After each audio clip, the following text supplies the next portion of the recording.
Hello student and my dear friend, welcome to my channel तैयारी जीत की। हमारे चैनल तैयारी जीत की में आप सभी विद्यार्थियों का, सभी मित्रों का बहुत बहुत स्वागत है। आज हम अंग्रेजी के एक टॉपिक कक्षा 10 से संबंधित है उस पर चर्चा करने वाले हैं जो पोइट्री से रिलेटेड है, और पोएम नंबर 3 के बारे में चर्चा करेंगे। पोएम नंबर 3 है ए टाइगर इन द जू, जो लिस्ली नूरिस के द्वारा जो कंपोस्ट की गई पोएम है।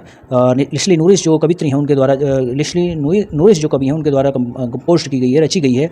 और उसके स्टैंजा को देखेंगे, स्टैंजा का हिंदी एक्सप्लेनेशन देखेंगे और उससे संबंधित जो बनने वाले प्रश्न हैं उनको देखेंगे। तो स्टार्ट करते हैं stanza. He should be lurking in shadow sliding through long grass near the water hole where plump deer pass.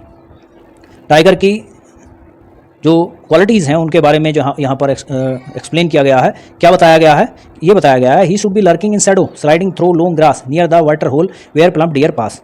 मैंने इसके हार्ड वर्ड लिख दिए हैं पहले ही। लर्किंग मीन्स घात लगाते हुए, शैडो मीन्स छाया, प्लम्प मीन्स मासल या गदराया हुआ शरीर, और स्लाइडिंग मीन्स सरक जाना। अब देखिए आगे हम पढ़ते हैं, एक्सप्लेन करते हैं इसको कि ही should be lurking in shadow. वो क्या करता है? कवि कहता है कि जो बाघ होता है, बाघ क्या करता है? वो जंगल में अपने ऐसे स्थान पर पहुंच जाता है जहां पानी का स्रोत होता है, और वहां पर जो झाड़ियां होती हैं, लंबी घास होती हैं, उनमें सरक जाता है। स्लाइडिंग थ्रू लॉन्ग ग्रास, वह लंबी लंबी घास में सरक जाता है। और नियर द वाटर होल, जहां पर पानी का स्रोत होता है। वेयर प्लम्प डियर पास, जहां पर जो डियर मीन्स जो हिरन होता है वो उसका भोजन बनने के लिए आता है, और उस समय वो जो बाघ होता है, बाघ डियर पर, हिरन पर झपट पड़ता है और उसको अपना भोजन बना लेता है। घात लगाकर वहाँ बैठ जाता है और उसको अपना भोजन बना लेता है। मैंने इसका जो है हिंदी में भी ये यहाँ पर एक्सप्लेनेशन कर दिया है, हिंदी में मैंने इसका अर्थ लिख दिया है। और अगर समझ में नहीं आता है तो पॉज करके वीडियो को दोबारा से हिंदी में इसका जो है अर्थ देख सकते हैं यहाँ से। अब बात करते हैं इस पर आधारित बनने वाले प्रश्नों की। तो प्रश्न है, पहला प्रश्न क्या है देखो, इसी स्टैंजा से बनने वाले जो प्रश्न है। Question number 1, in this stanza the poet is talking about which tiger. इस स्टैंजा में, इस पैराग्राफ में कवि जो है कौन से, किस प्रकार के टाइगर की, किस प्रकार के बाघ के बारे में चर्चा कर रहा है, बातें कर रहा है। तो उत्तर में क्या आया है? In this stanza the poet is talking about the forest tiger, कि इस स्टैंजा में, इस पैराग्राफ में कवि जंगल में रहने वाले बाघ के बारे में चर्चा कर रहा है। अब दूसरा क्या है? दूसरा देखिए, where did the tiger wait for his prey. चीता या बाघ अपने भोजन की जो प्रतीक्षा है वो कहाँ करता है, कहाँ कर रहा है? देखिए कहाँ कर रहा है। तो बाघ कहाँ कर रहा है? जहाँ पानी का स्रोत है, लंबी लंबी घास में घुस जाता है, वहाँ पर कर रहा है। तो उत्तर में देखिए वही लिखा हमने, the tiger waited near the water hole for his prey. Water hole means पानी के स्रोत के निकट, जहाँ पानी का स्रोत हो, पानी पीने का साधन होता है, वहाँ पर जो है जो बाघ होता है वो आता है लंबी लंबी घास में और झाड़ियों में सरक जाता है। और जैसे ही डियर आता है, जो उसका शिकार होता है, प्रे मीन्स शिकार होता है, जो उसका शिकार है, जो उसका भोजन है, उस पर झपट पड़ता है और अपना भोजन प्राप्त कर लेता है। Question number 3। अब क्वेश्चन नंबर 3 क्या है? Who is he in this stanza. तो ही वर्ड आया स्टार्टिंग में, आया बिल्कुल स्टैंजा के स्टार्ट में। तो ही जो वर्ड है वो किसके लिए आया है? तो आंसर है the tiger is he in this stanza. जो ही है वो टाइगर ही है, चीता ही है इस स्टैंजा में। Question number 4। क्वेश्चन नंबर 4 क्या है? Which is related to moving quality in following. ये जितनी भी जो है यहाँ पर विकल्प दिए गए हैं वो बाघ से संबंधित कौन सी चीज़ है? इसमें जो बाघ की क्वालिटी है, गुण है, कौन सी है? लर्किंग है, प्लम्प है, पास है, स्लाइडिंग है। तो स्लाइडिंग ही इसमें आंसर में आया है। क्या आया है देखिए, क्योंकि स्लाइडिंग मीन सरक जाना। बाघ जो है लंबी लंबी झाड़ियों में सरक जाता है, और जैसे ही उसको जो है घात लगा कर बैठ जाता है, जैसे ही उसको उसका शिकार दिखाई देता है, वो तुरंत उस पर झपट जाता है और अपना भोजन प्राप्त कर लेता है। अब नेक्स्ट जो है स्टैंजा नंबर 4। स्टैंजा नंबर 4 के बारे में हम बात करते हैं। उसका हिंदी एक्सप्लेनेशन देखेंगे, उसके हार्ड वर्डों को देखेंगे, और उसके बाद हम इससे संबंधित प्रश्नों को देखेंगे। तो स्टार्ट करते हैं।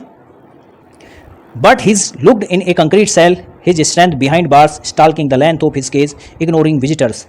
अब इसमें मैंने हार्ड वर्ड लिख दिए हैं। कंक्रीट तो कंक्रीट ही है, कंक्रीट से बनी हुई।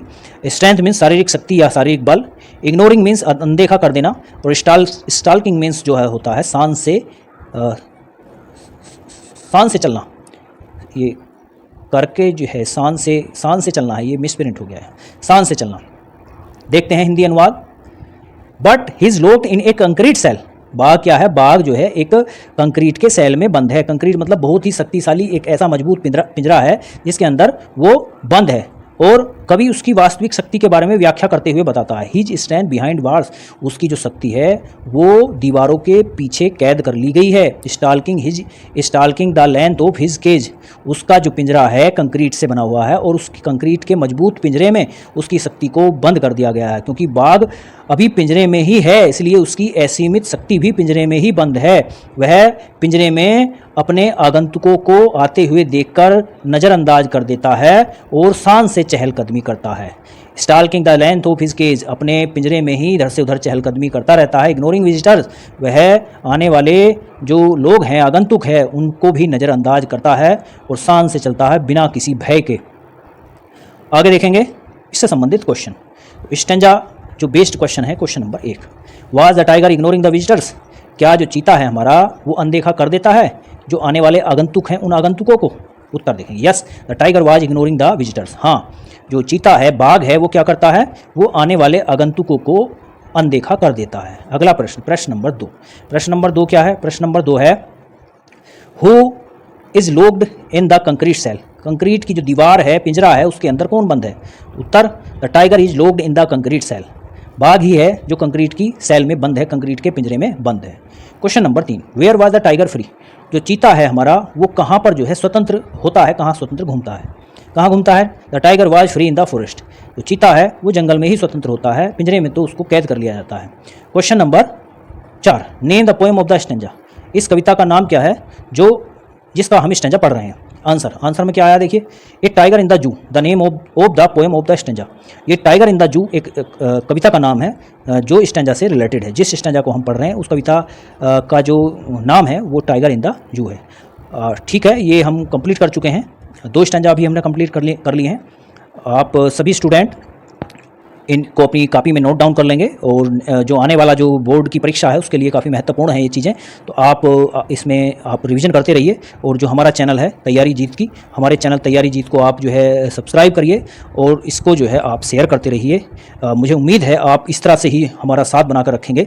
थैंक यू, धन्यवाद।